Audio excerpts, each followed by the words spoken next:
नमस्कार दोस्तों, बिहार की राजनीति में भी अजीब उथल-पुथल है इन दिनों। अब नीतीश कुमार को लेकर तरह-तरह की कयासबाजी हो रहे हैं और इस सब के बीच में नीतीश कुमार अब खुद यात्रा पर निकले हैं। पहले उनके करीबी मनीष वर्मा थे।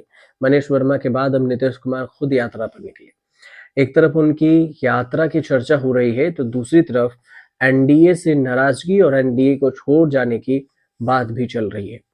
और इसका ताना बुना जा रहा है। ऐसे ही चर्चा क्यों हो रही है, आप इसे बारीकी से समझिएगा। इशारों-इशारों में नीतीश कुमार बहुत कुछ कह गए हैं। नीतीश कुमार भ्रमण के लिए जो निकले उससे पहले बिहार में पोस्टर लगा। प्रगति यात्रा नाम दिया गया और पोस्टर पर लिखा कि बिहार विकास के लिए, हर व्यक्ति के आत्मसम्मान के लिए प्रगति यात्रा। सरकार की नीतियां दमदार है, विकास की उड़ान के लिए बिहार है तैयार।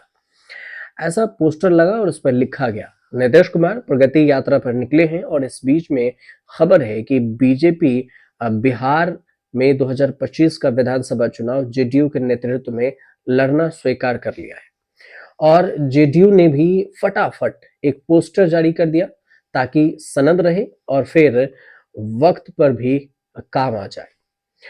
असल में ये सब जो तिकड़मबाजी हुई, वो हुई केंद्रीय गृह मंत्री अमित शाह के उस बयान के बाद, जिस बयान में अमित शाह ने एक इंटरव्यू में कहा था कि आने वाले बिहार विधानसभा के चुनाव में नेतृत्व का फैसला होगा कि बीजेपी का संसदीय बोर्ड करेगा।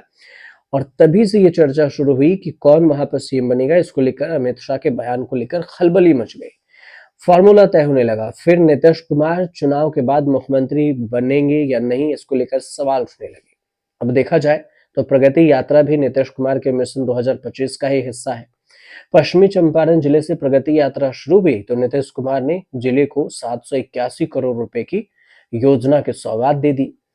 बिहार के गन्ना किसानों को राहत देते हुए खरीद की कीमत में 20 रुपए प्रति क्विंटल बढ़ाने की भी घोषणा की। इस बीच जब 25 दिसंबर को पूर्व पीएम अटल बिहारी वाजपेयी की जयंती हो रही थी, तो उस पर नीतीश कुमार भी पहुंचे और उस वक्त का एक वीडियो वायरल है जिसमें नीतीश कुमार ठीक वैसे ही पेश आए जब तेजस्वी यादव के साथ हुआ करते थे। तो कुछ ऐसा ही नजारा हुआ था और इसी नजारे के बाद तेजस्वी से अलग हो गए थे। मीडिया के से दूरी बनाए और हाथ जोड़कर नमस्कार किया और दूर से ही वो निकल कर चले गए। बस इतने से इशारा और फिर बयानबाजी शुरू।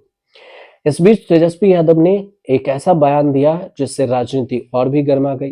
तेजस्वी ने मीडिया से कहा कि मेरी बात समझिए, सीएमओ बीजेपी चला रही है, सरकार पर पूरी तरह बीजेपी का नियंत्रण है। गृह मंत्री अमित शाह बिहार सरकार चला रहे हैं। जदयू के 4 नेता हैं, 2 दिल्ली में, 2 पटना में। बीजेपी के संपर्क में हैं चारों। हालांकि ये नहीं बताया तेजस्वी ने कि नीतीश के कौन 4 नेता खेला करेंगे, लेकिन उनके बयान को लेकर काफी सारी बातें होने लगी। एक और खास बात ये रही कि अमित शाह का नीतीश के नेतृत्व को लेकर बयान 16 दिसंबर को आया। इसके बाद संसद में अमित शाह ने अंबेडकर को लेकर बयान दिया। इसके भाषण को अंबेडकर का अपमान बताकर आम आदमी पार्टी के जो संयोजक हैं केजरीवाल, अरविंद केजरीवाल, उन्होंने नीतीश कुमार को चिट्ठी तक लिख दी। इसके बाद बिहार के सीएम नीतीश कुमार का अचानक अस्वस्थ हो जाना, एनडीए की बैठक के बाद बीजेपी के प्रदेश अध्यक्ष दिलीप जायसवाल द्वारा नीतीश के नेतृत्व में ही चुनाव लड़ने संबंधित बयान देना, फिर केंद्रीय नेतृत्व के फैसले की बात कहकर जायसवाल का बयान से पलटना, बीजेपी कोर कमेटी की अचानक दिल्ली में बैठक और फिर 8 जनवरी को अमित शाह के बिहार आने का प्लान, सप्ताह भर के अंदर यह सब सियासी घटनाक्रम है और इसी के कई मायने निकाले जा रहे हैं। इन सबसे अलग नीतीश कुमार की चुप्पी, खामोशी मानवीय स्वभाव के लिए खतरनाक फलसफा का असर संकेत भी साबित होता है। खासकर नीतीश कुमार जब भी खामोश रहे हैं तब ऐसे ही कुछ साबित हुई है और वो इससे पहले लोगों को ये अनुभव पता है।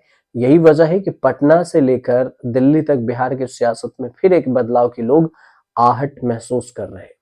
कयास लग रहे हैं कि नीतीश कुमार फिर से पाला बदल देंगे। जाहिर सी बात है कि अगर वे ऐसा करेंगे तो उनका नया ठिकाना फिर से इंडिया गठबंधन ही होगा और ऐसा हुआ तो बीजेपी के लिए बहुत बड़ा नुकसान होगा। लेकिन भले ही लोग नीतीश कुमार के एनडीए से अलग होने के लिए कयास कर रहे हैं और इसके लिए काउंटडाउन शुरू होने के अनुमान लगा रहे हैं, लेकिन नीतीश कुमार को भी ये समझना होगा और वो समझ रहे होंगे कि पाला बदलना इतना आसान भी नहीं दिखता। बीजेपी उनके सबसे बड़े सहयोगी है। नीतीश कुमार को भी ये मालूम है कि बीजेपी को भले ही समय समय पर वो गच्चा दिए हैं, पर बीजेपी ने उन्हें हमेशा मान ही दिया है। यहां तक कि 43 विधायक जेडीयू के होने के बावजूद भी बीजेपी मान मनोबल करते हुए अपने 74 विधायकों की तिलांजलि देकर नीतीश कुमार को सीएम बनाया। बीजेपी अपने कैंडिडेट मतलब अपने किसी भी को सीएम नहीं बनाया। अब अगर अपवाद छोड़ दिया जाए तो नीतीश कुमार को इतने भरोसेमंद बिहार के लिए बीजेपी जैसा सहयोगी मिलना तो शायद मुश्किल ही नजर आ रहा है, असंभव ही है। देखना फिर भी दिलचस्प ये होगा कि 2025 के चुनाव, विधानसभा चुनाव होने हैं बिहार में भी, तो फिर यहाँ पर क्या कुछ नया समीकरण उससे पहले और उसके बाद निकल कर सामने आता है। आपको जानकारी सही लगे तो चैनल को सब्सक्राइब कीजिएगा, शेयर कीजिएगा, कमेंट कीजिएगा।